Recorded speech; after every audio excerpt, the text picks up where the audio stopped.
तो ब्रेक के बाद आपका स्वागत है। ब्रेक के बाद आपको बता दें कि आज हम लोग एक बार फिर से चर्चा में आगे बढ़ते हैं, क्योंकि आज चर्चा कोरोना संक्रमण की हो रही है और कोरोना संक्रमण से कैसे बचा जाए ये अपने आप में एक बड़ा सवाल बरकरार है, क्योंकि लोग जानते हुए भी सावधानियों को बरतने के लिए तैयार नहीं है।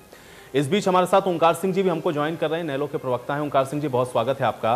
ओंकार जी, मैं आपके ही पास आ जाता हूं, क्या वजह देख पा रहे हैं और क्या समझ पा रहे हैं आप? चूंकि जो केसेस कम हुए थे वो अचानक से बढ़ने लगे हैं, क्या सिर्फ लोगों की लापरवाही यही वजह आप मानते हैं या कुछ और कारक भी इसमें काम कर रहे हैं? ओंकार सिंह जी, आपका रिएक्शन चाहूंगा मैं। आयुष, बहुत दुख और चिंता का विषय है कि कोरोना ने दोबारा से पांव पसारे हैं, लेकिन इसमें दो तरह के स्ट्रेन है, एक पुराना स्ट्रेन, एक नया स्ट्रेन।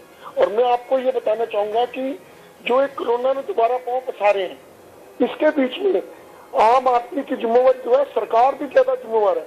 सरकार ने एकदम से कोरोना के टेस्ट बिल्कुल बंद कर दिए थे। आप आंकड़े उठा के देख लीजिए, इन्होंने टेस्टिंग करनी बंद कर दी, कोरोना को खत्म कर दिया। और इन्होंने कोरोना का डर पहले तो जनता के मन में इतना ज्यादा बिठा दिया और बाद में उस डर को बिल्कुल रिमूव कर दिया। ये बात सही है कि अकेले सरकार से नियंत्रण नहीं होगा, हम सबको मिलकर काम करना है, लेकिन सरकार इसमें ज्यादा जिम्मेवार है क्योंकि सरकार के पास सोर्सेज है। और एक चीज और मैं बताना चाहूंगा, ये सरकार ऐसी सरकार है जो आपदा को भी अवसर में बदलना चाहती है। हमारे मुख्यमंत्री जी कह रहे थे ज्यादा से ज्यादा चालान काटो, क्या चालान काटने से कोरोना कंट्रोल हो जाएगा?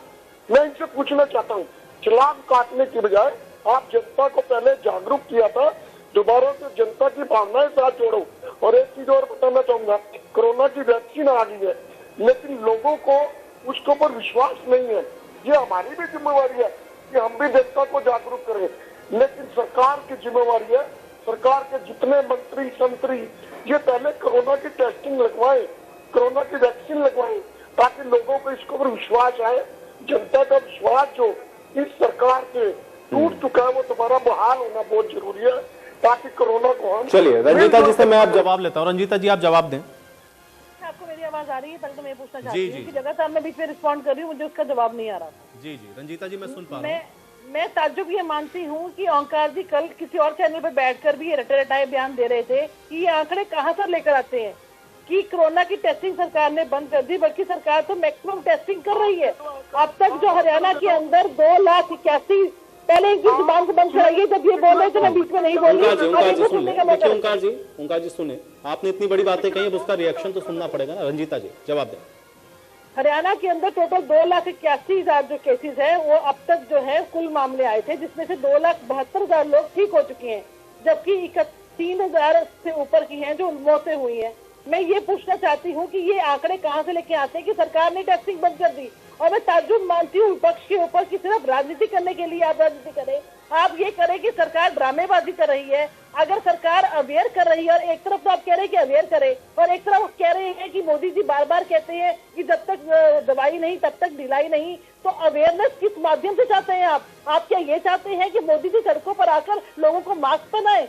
आप वो टीवी के माध्यम से, वो ट्विटर के माध्यम से, वो सोशल मीडिया के माध्यम से वो बार बार अपने बयानों में लोगों को एहतियात बरतने के लिए कह सकते हैं। बार बार मुख्यमंत्री जी, स्वयं मोदी जी ने एग्जाम्पल दी है, अपना इंजेक्शन लगवाकर उसको लाइव दिखाकर कि मैं भी इंजेक्शन लगवा रहा हूँ, आप लोग भी इंजेक्शन लगवाइए। और किसी अवेयरनेस करती है, रिंगटोन के ऊपर अगर लगाया जाता है। लेकिन रंजीता जी, यहाँ पे कहा तो ये गया कि आप लोग मैनेज नहीं कर पाए, सिर्फ थाली ताली बजवाई आपने, उसके अलावा आप लोगों ने कुछ नहीं किया, कोरोना का मैनेजमेंट आप लोग नहीं कर पाए। रंजीता जी, बहुत शार्पली जवाब दें इसका। अगर मैनेज ना कर पाते तो आज 2,81,000 केसों में से 2,72,000 लोग ठीक ना होते। अगर मैनेजमेंट नहीं कर पाते तो हरियाणा नंबर 1 ना आता वैक्सीन प्रोवाइड करने के लिए। अगर मैनेजमेंट ना कर पाते तो 50% से ज्यादा बुजुर्गों को हम कवर ना कर पाते। अगर मैनेजमेंट ना कर पाते तो जिस तरीके की अवेयरनेस हरियाणा सरकार और देश की सरकार कर रही है, बार बार रिंगटोन के माध्यम से, ताकि लोगों को बार बार याद रहे कि उन्होंने सोशल डिस्टेंसिंग मेंटेन करनी है, उन्होंने मास्क पहनने है, उन्होंने वैक्सीनेशन लगवानी है। और अवेयरनेस कैसे होती है और कौन सा माध्यम? ठीक है वेणु जी से मैं जवाब लेता हूँ। वेणु जी, अवेयरनेस के लिए और क्या किया जा सकता है? लोगों को इन्हीं माध्यम से तो अवेयर किया जाएगा ना। और मुझे लगता है कि सबसे बेहतर तो यही है, क्योंकि दिन भर में आदमी कम से कम 10 फोन कॉल तो करता ही है। आयुष एक माध्यम है अवेयरनेस का। रंजीता जी बहुत शार्पली थोड़ा सा, क्योंकि आज मुझे वाइंड अप करना है चर्चा थोड़ा जल्दी जी, बहुत शार्पली। अवेयरनेस का एक माध्यम है जिसमें राहुल गांधी जी जाकर बच्चों से मिले और उनके साथ हग करके किस कराए और मास्क ना खुद पहने ना उस बच्चे ने पहना हो, अवेयरनेस का वो माध्यम है। वेणु सिंगला जी जवाब दीजिए, वेणु सिंगला जी जवाब दें। हाइपर हो रही थी तो थोड़ा सा कूल डाउन हुए, इस बात को चर्चा को, हम जनता का विषय है, जनता के लिए घातक हो रही है ये बीमारी, हम सब पूरा परिवार सबके बराबर हैं, तो ठीक है। देखिए पर अगर आप गलत चीज बोलेंगी तो कहीं ना कहीं रंजीता जी सुनिए, सुनने की आदत डालिए, सुनने की आदत डालिए। देखिए कोरोना से जो आज हमारे देश में स्थिति है, जो हम देख रहे हैं, जो आज एक छोटा सा बच्चा भी इस बात को नोटिस कर रहा है कि ऐसा लगता है कि अगर कोरोना से कोई बचा सकता है तो वो है चुनाव। जहां तुम्हें कोरोना से बचना हो, जहां इन्फेक्शन नहीं फैलना हो, वहां चुनाव करा दीजिए, रैलीज करा दीजिए। आप देखिए बांग्लादेश में क्या बड़ी बड़ी रैलीज हो रही है, वहां कोई कोरोना नहीं है, वहां मोदी जी के किसी को कोई गाइडलाइन नहीं है कि आप दूरी बनाएं या मास्क पहने, वहां नहीं आएगा कोरोना। जब तक इलेक्शन है तब तक नहीं आएगा। कहीं की सरकार गिरानी हो, कोरोना जब फुल पीक पर था तो एमपी में इन्होंने सरकार गिरा दी, सरकार बना दी, यहाँ पर देशवासियों को इन्होंने बेवकूफ बनाए रखा कि भाई कोरोना पेंडेमिक क्या सिर्फ हमारे लिए, आम जनता के लिए, आपके लिए कोई पेंडेमिक नहीं है। अरे ट्रंप साहब 24 तो वेणु सिंगला जी, चुनाव तो कोई एक पार्टी नहीं लड़ती ना, और आप तो राष्ट्रीय पार्टी की प्रवक्ता हैं। क्या कांग्रेस पार्टी ने वहाँ पे चुनावी रैलियां नहीं की, या चुनावी रैलियों में नहीं जा रहे हैं? जब ये कर रहे हैं तो आप भी कर रहे हैं भाई। आप तो उनकी लाइन से थोड़ा अलग हट जाते ना, कहते हैं कि हम चुनावी रैली नहीं करेंगे। हम लोगों को जागरूक कर रहे हैं क्योंकि ये तो कोरोना फैलाने में लगे, लेकिन कांग्रेस पार्टी चुनावी रैली नहीं करेगी। पिछले साल चुनाव के समय में सारी पार्टियों को वोट दिखते हैं, तब सबको सत्ता दिख रही होती है, इसलिए रैलीज के ऊपर तो क्या ही सवाल उठाऊं, और क्या यहाँ पे पॉलिटिकल लोग बैठ के जवाब देंगे। ये बात आपकी बिल्कुल सही है कि चुनावी राज्यों में कोरोना नहीं होता है, लेकिन उन चुनावी राज्यों में कम से कम पार्टियां तो मुखर होकर के उसका विरोध करें ना। जो सत्ता में बैठी चलिए उसका तो समझ में आ रहा है। बात तो पूरी करने दीजिए कि जब 24 फेब को पिछले साल ट्रंप यहाँ पर इंडिया में आए, नमस्ते ट्रंप का आयोजन किया गया, तब चाइना, जापान, इटली में लॉकडाउन लग चुके थे, लेकिन इंडिया बिल्कुल। वेणु जी, आप एक सवाल को क्रॉस करके आगे बढ़ जाती। मैं ये कह रहा हूँ कि ये आप तो आरोप लगा रहे हैं ना कि इन्होंने मैनेजमेंट सही नहीं किया। मैं ये कह रहा हूँ कि कांग्रेस पार्टी को कम से कम बाइकआउट कर देना चाहिए था। क्या कांग्रेस पार्टी ने इस कोरोना काल में चुनावी रैलियां नहीं की हैं? आगे की पूरी बात सुनेंगे आयुष, हम पूरी बात को पूरा वो करेंगे, कॉम्प्रिहेंड करेंगे इसको दोबारा से। अभी एक पूरी बात तो करने दीजिए। देखिए लॉकडाउन लगा हमारे देश में, बहुत अच्छा, लेकिन अगर लॉकडाउन प्लान्ड होता तो और भी अच्छा होता। अनप्लान्ड लॉकडाउन उन्होंने लगाकर एकदम से, जैसे नोटबंदी का एकदम से उन्होंने निर्णय लिया और जनता पर थोप दिया। ऐसे ही पूरा देश बंद। अरे भाई कोई बाहर गया हुआ है, किसी का कोई काम पेंडिंग है, कोई बीमार है, कोई इंडस्ट्री को मैनेज करना है, कैसे कितना इफेक्ट। चलिए ठीक है, मैं इससे आगे बढ़ जाता हूं, चूंकि देखिए ये चर्चा पिछले 1 साल से लगातार हो रही है। विपक्ष कह रहा है कि ये मैनेजमेंट नहीं कर पा रही, ये अपनी उपलब्धियां गिनवा रहे हैं, और आंकड़े हम लोग देख रहे हैं कि उन सबके बीच में जनता इधर से उधर झूल रही है। डॉक्टर गुंजन, मैं थोड़ा सा समझना चाह रहा हूं, बड़ा शार्पली बता दें, अगर लोगों का माइंडसेट ऐसा हो जाए कि नहीं हम मास्क नहीं लगाएंगे, हमको भले ही कोरोना हो जाए, तो फिर ऐसे लोगों का क्या इलाज है? कैसे इनकी ये जो मानसिक दशा है, इससे कैसे इनको उबारा जाए?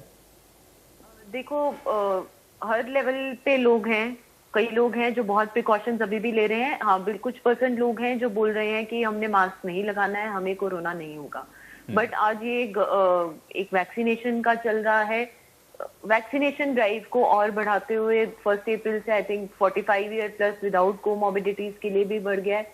तो एटलीस्ट लोगों को ये आगे आना चाहिए कि हम वैक्सीनेशन लगवा लें अपनी सेफ्टी और अपने आसपास के लोगों की सेफ्टी के लिए। बाकी प्रिकॉशंस तो साथ में लेनी ही है, बट एटलीस्ट जो चीजें प्रूवन है कि वैक्सीनेशन के बाद एटलीस्ट कुछ जितनी भी % एफिकेसी है, प्लस एटलीस्ट सिवियरिटी को वो बहुत कम कर रहा है। जो अभी तक की स्टडीज हुई हैं उन सब में यही पाया गया है, आप कोई भी वैक्सीनेशन लगवा रहे हो उससे सिवियरिटी अगर आपको हो भी रहा है कोविड, आप उन % में आ रहे हो कि कोविड हो रहा है, बट वो माइल्ड होगा।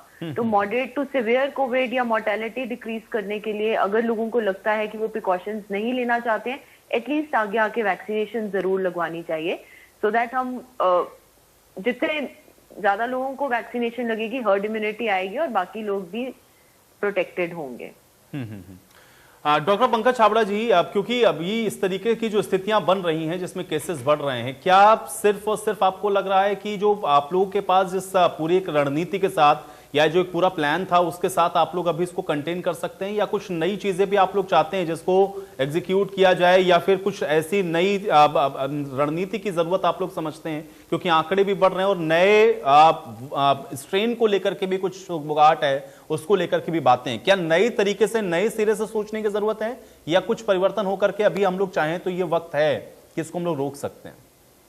भी हमारे पास वक्त है कि हम इस बढ़ते हुए कोविड इन्फेक्शन को रोक सकते हैं। देखिए, वैक्सीन, जैसे मैडम ने बोला कि वैक्सीन की एफिकेसी जितनी भी हो, वैक्सीन से सीवियरिटी कम हो जाती है और थोड़ा सा ट्रांसमिशन लोगों में कम हो जाता है। तो वैक्सीन के साथ जो हमको चाहिए वो है Covid appropriate behaviour. Covid appropriate behaviour का मतलब होता है हैंड वॉशिंग, सोशल डिस्टेंसिंग और सबसे जरूरी फेस मास्क। अगर आप वैक्सीन लगवा रहे हैं और फेस मास्क और हैंड वॉशिंग और जो कोविड अप्रोप्रिएट बिहेवियर का पालन नहीं कर रहे हैं, तो मेरे हिसाब से ये वैक्सीन वाली जो कहानी है ये भी अधूरी रह जाएगी। तो वैक्सीन की एफिकेसी को बढ़ाने के लिए हमको ये सारे मास्क और हैंड वॉशिंग और सोशल डिस्टेंसिंग का पालन साथ में करते रहना चाहिए। वैक्सीन हम बोलेंगे उसी तरीके से जैसे कार में सीट बेल्ट की तरह। सीट बेल्ट आपको एक एक्सीडेंट से प्रिकॉशन देती है, लेकिन सीट बेल्ट लगाने के बाद आप रैश ड्राइविंग नहीं करते। वैसे ही वैक्सीन से आपको थोड़ा प्रोटेक्शन जरूर मिलता है, थोड़ा लाभ जरूर मिलता है, लेकिन वैक्सीन का मतलब ये नहीं कि वैक्सीन लगने के बाद आप कैजुअल हो जाए और मास्क लगाना छोड़ दीजिए। अगर आप मास्क और हैंड वॉशिंग करते रहेंगे वैक्सीन लगाने के साथ, तभी इस कोरोना के इन्फेक्शन से विजय पा सकते हैं। ओंकार सिंह जी, क्या कहना चाह रहे थे आप? जी, मैं अपनी बहन से एक तो क्वेश्चन पूछना चाह रहा था। सबसे पहले तो मैं कहना चाहता हूँ कि हम सब मिलकर ही इस बीमारी को काबू पा सकते हैं, और इसके लिए सबसे बड़ी बात है जागरूकता और वैक्सीनेशन। हमारे को दोनों के ऊपर ही काम करना चाहिए। जागरूकता सरकार तो फैलाए, हम लोग भी कोशिश करते हैं, और जितनी ज्यादा से ज्यादा लोग हो इस वैक्सीन को लगवाएं ताकि इससे हमारी इम्यूनिटी बढ़े। और मैं अपनी बहन को बताना चाहता हूँ कि ये कह रहे थे कि हमारे देश में, हमारे हरियाणा में मोर्टेलिटी रेट बहुत कम है, तो इनको मैं बता दूं ये रेट पूरे दुनिया में ही कम है। ये आपने कोई इसके लिए खास काम नहीं किया। हाँ, मैं इनसे एक बात जरूर पूछना चाहूंगा, इनकी सरकार ने बहुत काम किया। जब ये कांग्रेस में थी तब इनको कोरोना हुआ था, तब ये कितने लंबे लंबे आंसू बहा रही थी और ये पारस हॉस्पिटल में गई थी। और एक बात मैं इनसे पूछना चाहूंगा, आपकी सरकार ने बहुत उपलब्धियां करी, बस एक बात बता दिए, तालियां कब बजानी है और टॉर्च कब जलाना है, बस ये करती है इनकी सरकार। ठीक है, चलिए मैं जवाब ले लेता हूँ रंजीता मेहता जी से। रंजीता जी जवाब दें। आयुष, ताज्जुब तो इस बात का होता है कि विपक्ष को सिर्फ जो है विरोध के लिए विरोध करना है। आज जिस तरीके से मोबिलिटी आज किसानों भाइयों के जो वहाँ पर आंदोलन करके बैठे हैं, जिस वजह से आंदोलन करके बैठे हैं, वो वजह ही खत्म हो चुकी है। उसके बावजूद विपक्ष ने उनको वहाँ पे गुमराह करके बिठाया हुआ है। आज वहाँ पर गांव के 10-10 परिवारों की ड्यूटी लग रही है, 10 परिवार वहाँ पर जाते हैं, बाकी 10 परिवार वापस आते हैं।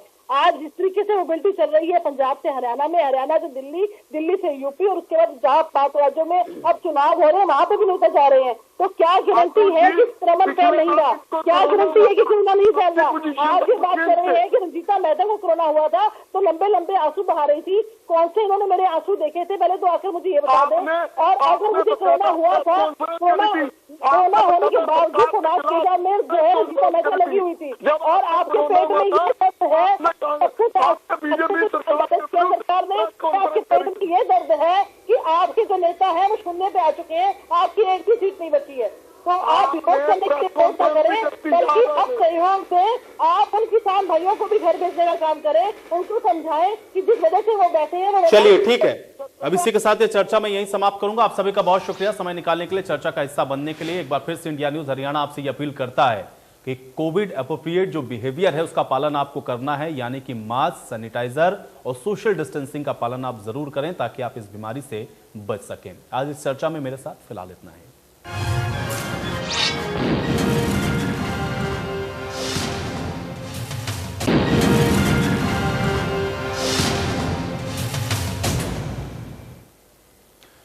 नमस्कार, आप देख रहे हैं प्रदेश का नंबर 1 और सबसे भरोसेमंद news channel India news Haryana, और मैं हूं आपके साथ आयुष चित्रांश।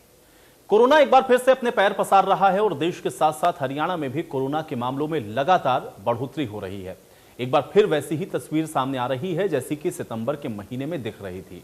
एक तरफ जहां देश में 24 घंटे में 41,000 के करीब केस मिले हैं, तो हरियाणा में एक दिन में 800 से ज्यादा बीमारों की पुष्टि हुई है। और अब लगातार मिल रहे ये केस चिंताजनक तो हैं ही, वहीं सरकार टीकाकरण के अभियान को भी अब तेज करने पर जोर दे रही है। इसमें केंद्रीय कैबिनेट की तरफ से एक बड़ा फैसला लिया गया है, जिसमें अब 45 साल से ऊपर के सभी वैक्सीन लगवा सकते हैं। हरियाणा की अगर बात करें तो हरियाणा में भी सोमवार मंगलवार को मेगा वैक्सीनेशन ड्राइव चलाई जा रही है, लेकिन सरकार की कोशिश के बीच कुछ लोग अभी भी कोरोना के नियमों की धज्जियां उड़ा रहे हैं, अपने आप को और अपने परिवार की जान के खतरे में डाल रहे हैं। इसलिए अपील यही है कि कोरोना के नियमों का पालन करने में ढिलाई ना बरतें। कोरोना के बढ़ते केस और वैक्सीनेशन अभियान को लेकर के खास मेहमानों के साथ चर्चा करेंगे। आप बने रहिए हमारे साथ।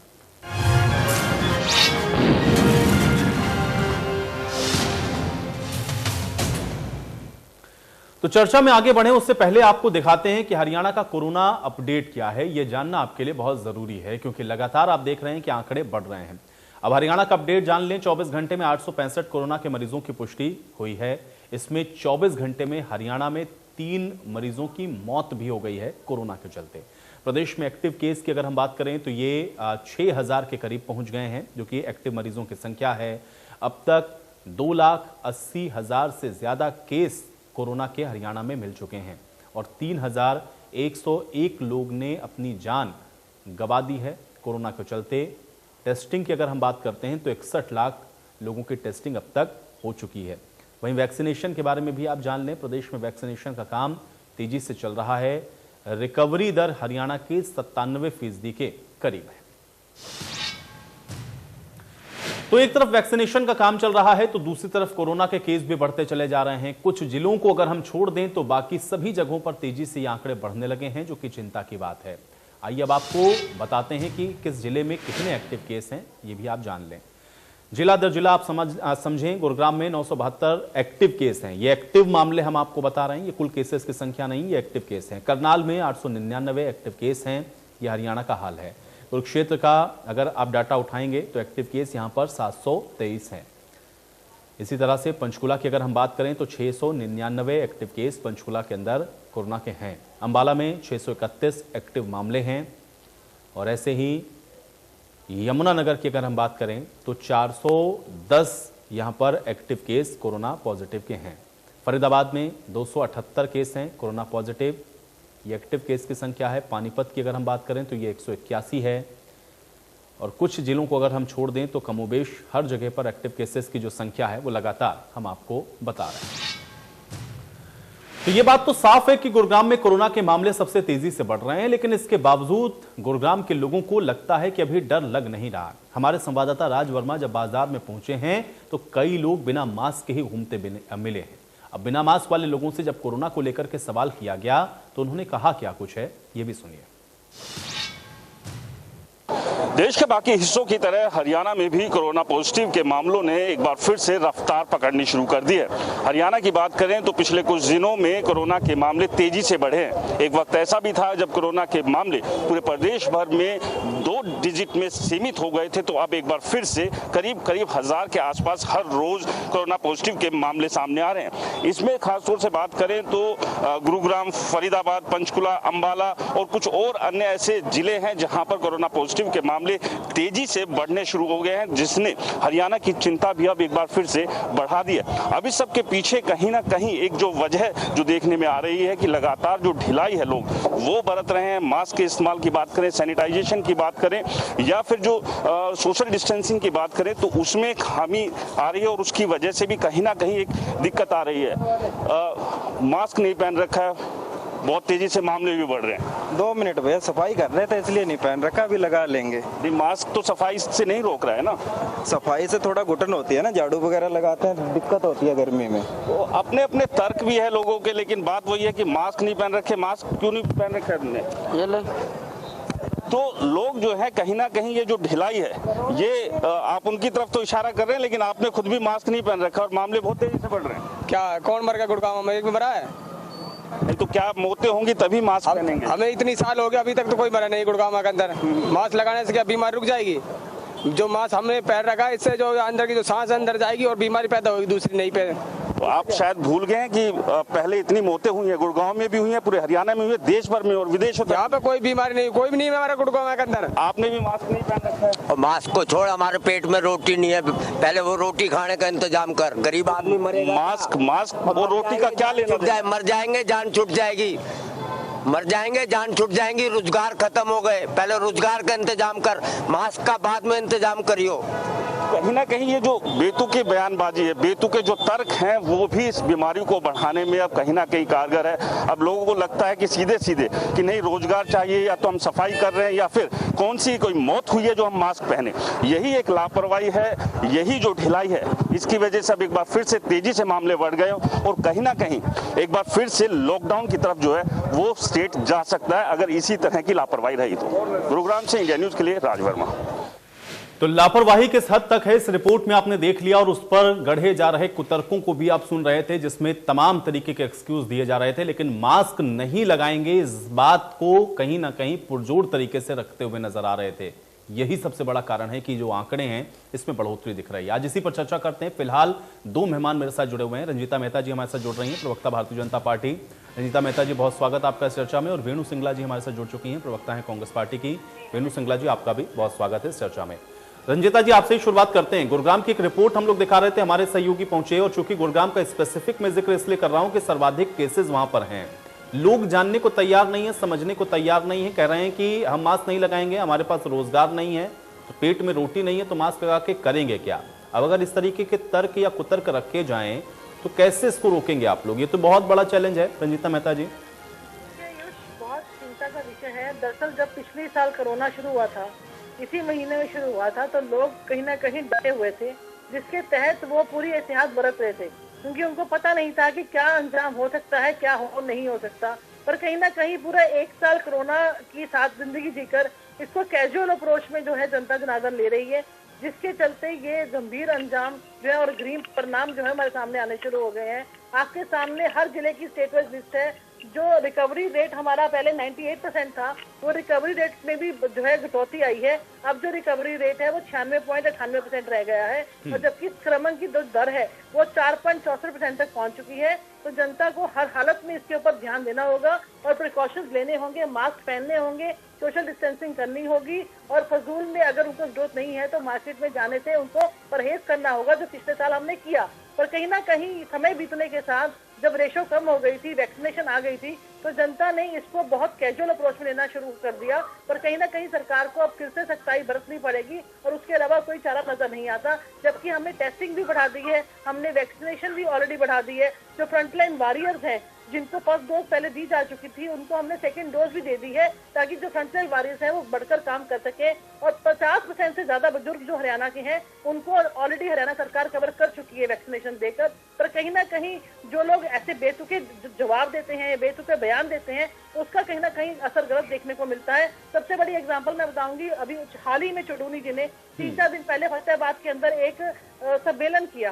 उस सम्मेलन के अंदर उन्होंने मंच पर शरेआम सबके सामने ये बोला कि कोरोना जैसी कोई चीज है नहीं, और सरकार सिर्फ फ्रॉड कर रही है कोरोना के नाम का, और कोरोना ना मास्क आपको पहनने की जरूरत है, ना ही कुछ कहने की जरूरत है।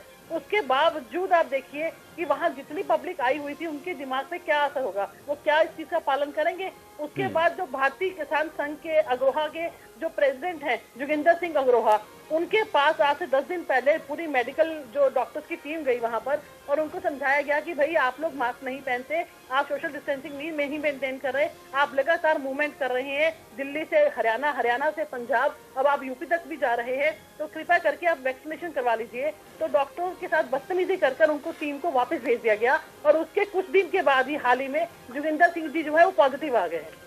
उनका खुद को कोरोना पॉजिटिव उनकी रिपोर्ट आ गई है, और तब जाके अब धीरे धीरे जो उनकी टीम है उन्होंने समझना शुरू किया है, चलो ठीक है अब हम भी टेस्ट करवा के देख लेते हैं। अब आप सोचिए जब पूरी टेस्टिंग कंप्लीट होगी, उसमें से कितने लोग पॉजिटिव पाए जाएंगे और कितने लोगों को भी वैक्सीनेशन की जरूरत होगी। तो ये बहुत ही गंभीर विषय है। आज अपने परिवारों का ध्यान रखने के लिए जिस तरीके की कैजुअल अप्रोच आज सो कॉल्ड नेता देते हैं और आकर इस तरीके की बयानबाजी करते हैं, इसके बहुत ही दुष्ट परिणाम निकलने वाले हैं। कहीं ना कहीं जनता को इस बात को समझना पड़ेगा, और ऐसे लोग जो इस तरीके का बयानबाजी करते हैं उनकी जुबान पे भी लगाम लगानी पड़ेगी। वेणु सिंगला जी, अगर लोग मानने को ही तैयार ना हो और वो ये कहें कि नहीं हम तो मास्क नहीं लगाएंगे, तो फिर कैसे रोका जाएगा? क्योंकि भाई अगर एक शख्स भी कोरोना पॉजिटिव है और वो बच रहा है, तो फिर वो कहीं ना कहीं फिर से हजारों और हजारों से लाखों तक को वो पॉजिटिविटी वो पहुंचा सकता है। कैसे इसको आप देख रही हैं? और इसके अलावा क्या आप ये मानती हैं कि इसमें कहीं ना कहीं उन नेताओं की भी भूमिका है जो मंच से इस तरीके की बयानबाजियां करते हैं, जिसका जिक्र अभी रंजीता मेहता जी कर रही थी?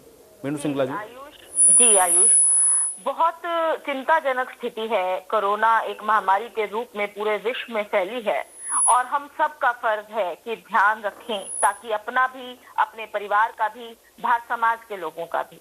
जिम्मेदारी हम सब की बनती है, लेकिन माई बाप सरकार होती है।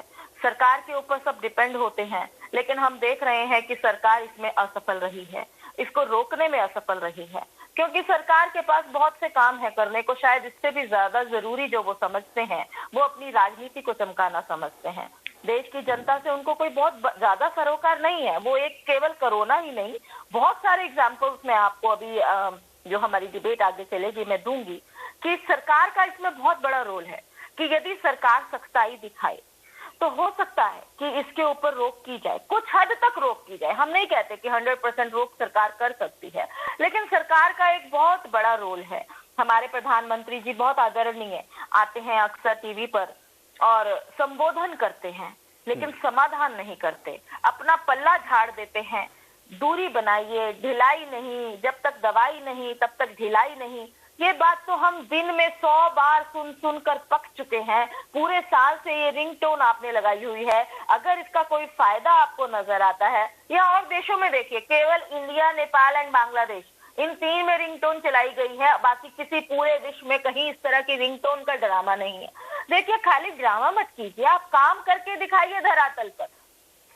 वहां पर चौराहों पर पुलिस वाले खड़े हैं, बहुत अच्छी बात है। लोगों को रोक रहे हैं, मास्क की चेकिंग हो रही है, बहुत अच्छी बात है, सख्ताई भी बरतनी चाहिए। लेकिन केवल चालान काटने के लिए, केवल पैसा इकट्ठा करने के लिए आप नहीं बंटवाते हैं। आप लोगों को वहां पर अवेयर क्यों नहीं करते हैं कि ऐसे होगा? कोई लोग कलेक्टिव एफर्ट से होगा ना, ये तो आप मान रही हैं ना रेणु सिंगला जी। बिल्कुल मैं मानती हूँ। अगर ये कलेक्टिव एफर्ट से होगा तो मुझे ये बताएं कि अगर हरियाणा के अंदर ये स्थिति बन रही है, हरियाणा गवर्नमेंट उसके लिए ज्यादा जिम्मेदार है क्योंकि लोगों की भी रिस्पॉन्सिबिलिटी है, लेकिन गवर्नमेंट की है, तो फिर पंजाब के बारे में क्या कहेंगे आप? फिर राजस्थान के बारे में आप क्या कहेंगे? फिर महाराष्ट्र के बारे में आप क्या कहेंगे?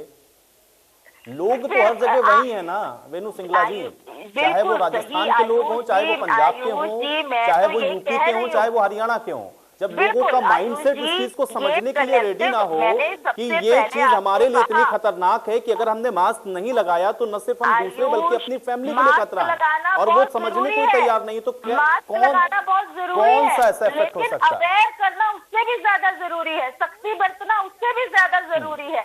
मंशा सही कीजिए ना। केवल टैक्स कलेक्शन, मास्क के चालान काट के 500 रुपया आप इकट्ठा कर रहे हैं। गरीब आदमी कहाँ से 500 रुपए के मास्क तो वो बेचारा पूरी जिंदगी में ना पहने। लेकिन चलो खैर, इस बात को छोड़िए। हमारे प्रधानमंत्री जी ने जब ये कोरोना पिछले साल शुरू हुआ था, 1 साल पहले, तब कहा था कि महाभारत का युद्ध 18 दिन तक चला था और कोरोना का युद्ध हम 21 दिन में जीत लेंगे। तो उन्होंने दुनिया को बेवकूफ बनाया। ताली बजाइए, लोगों ने बजाई, थाली बजाइए, लोगों ने बजाई, मोमबत्ती जलाइए, लोगों ने जलाई। अरे भाई, ये सब क्या ड्रामा था? चलिए रेणु सिंगला जी, आपको शायद लग रहा है कि ये ड्रामा है, लेकिन हमारे साथ एक मनोचिकित्सक भी जुड़ रही हैं, मैं उनसे ही समझ लूंगा, वो बताएंगे। डॉक्टर गुंजन हमारे साथ जुड़ रही हैं, इसके अलावा डॉक्टर पंकज जी भी हमारे साथ जुड़ रहे हैं। डॉक्टर पंकज छाबड़ा जी सीनियर कंसल्टेंट हैं। आप दोनों का ही इस चर्चा में बहुत स्वागत है। डॉक्टर गुंजन, मैं आपके पास एक बार फिर से आ जाता हूं। आपसे मैं कुछ दिन पहले भी मैं इस विषय पर आपसे चर्चा कर चुका हूं, क्योंकि अभी वेणु सिंगला जी ने जो बात कही, मैं थोड़ा सा उसको साथ में कनेक्ट करते हुए, थाली बजाएं, ताली बजाएं, ये इसके पीछे की क्या मंशा थी? थोड़ा मुझे लगता है कि एक मनोचिकित्सक होने के नाते आप बता सकती हैं। और दूसरा, आज मेरा सवाल फिर वही है, चूंकि लोग ये कह रहे हैं कि नहीं, हम मास्क नहीं लगाएंगे, हमें कोरोना होता है तो हो जाए। अगर इस मनोदशा में लोग पहुंचने लग जाएं तो क्या कोरोना को रोक सकते हैं? हाँ जी, आपके दोनों ही सवाल मैं एक एक करके आंसर करूंगी। सबसे पहला सवाल यही है कि तालियां बजाना, लॉकडाउन करना क्या जरूरी था उस टाइम पे? आज मैं यही इतनी सिंपल लैंग्वेज में बोलूंगी ये बात कि जब कोरोना आया, आज से 1 साल पहले हम जिस पोजीशन में थे, आज हम उससे बहुत बेटर हैं। उस टाइम पे एक इंडिया को छोड़ के बाकी सब कंट्रीज में लॉकडाउन लगा था। पता नहीं था लोगों को ये क्या बीमारी है, कैसे क्या आगे फ्यूचर होगा, कैसे चलेगी। तो उस टाइम पे जो ठीक था, इंडिया में नहीं बहुत सारी कंट्रीज में फुल लॉकडाउन लगा था और बहुत सारी जगहों पे सेम चीजें हुई थी। तो मैं उसको गलत नहीं मानूंगी। आज हम विद टाइम जानते हैं कोरोना के, हमें सिम्टम्स पता है, हमें उसकी ट्रीटमेंट थोड़ी पता चली है, हमारे पास उसकी वैक्सीनेशन है, तो आज हम उससे बहुत बेटर पोजीशन में हैं। बट कल क्या था वो उसने ना मैं बोलूंगी कि गलत था ना ठीक था, बट जो जिस हिसाब से को नई बीमारी का पता चला था, जो जिसने रिएक्ट किया उसको मैं गलत नहीं बोलूंगी। आज की अगर हम बात करते हैं कि अगर एक इंसान कोई बोल रहा है कि मुझे कोरोना होता है तो होने दो, वो गलत है, वो चीज गलत है। आज जब हम जानते हैं कि सिंपल सी प्रिकॉशंस लेने के बावजूद लेने से हम बच सकते हैं, हम अपने आप के लिए वो मास्क नहीं डाल रहे हैं। अपना हो सकता है आज एक एक्स इंसान जो बोल रहा है कि मैं तो बिल्कुल यंग हूँ, मेरे को बीमारी नहीं हो सकती है, होगी तो माइल्ड होगी, होने दो, वो सिर्फ अपने आप को नुकसान नहीं कर रहा है। हो सकता है उसको वो माइल्ड हो, वो उन 98% लोगों में है जिसको माइल्ड होगी ये बीमारी, बट उसके अलावा वो 2% लोगों को स्प्रेड कर सकता है वही बीमारी, वही कोविड जो दूसरे 2% लोगों को होगा उनमें बहुत सिवियर हो सकता है। तो हर इंसान को ये नहीं सोचना कि मैं अपने बचाव के लिए नहीं डालूं मास्क, मेरा ही लॉस है, होगा भी तो माइल्ड होगा, बट बाकी अपने एल्डरली कोमॉर्बिड लोग जिनके कांटेक्ट में आएगा और ना जानते हुए जिन्हें स्प्रेड करेगा, वो एक बहुत बड़ी बात है। तो सिर्फ अपने लिए नहीं, अपने आसपास के लोगों के लिए, अपने रिश्तेदारों के लिए, फैमिली के लिए, अपनी सोसाइटी के लिए हर इंसान को प्रिकॉशंस लेनी बहुत जरूरी है।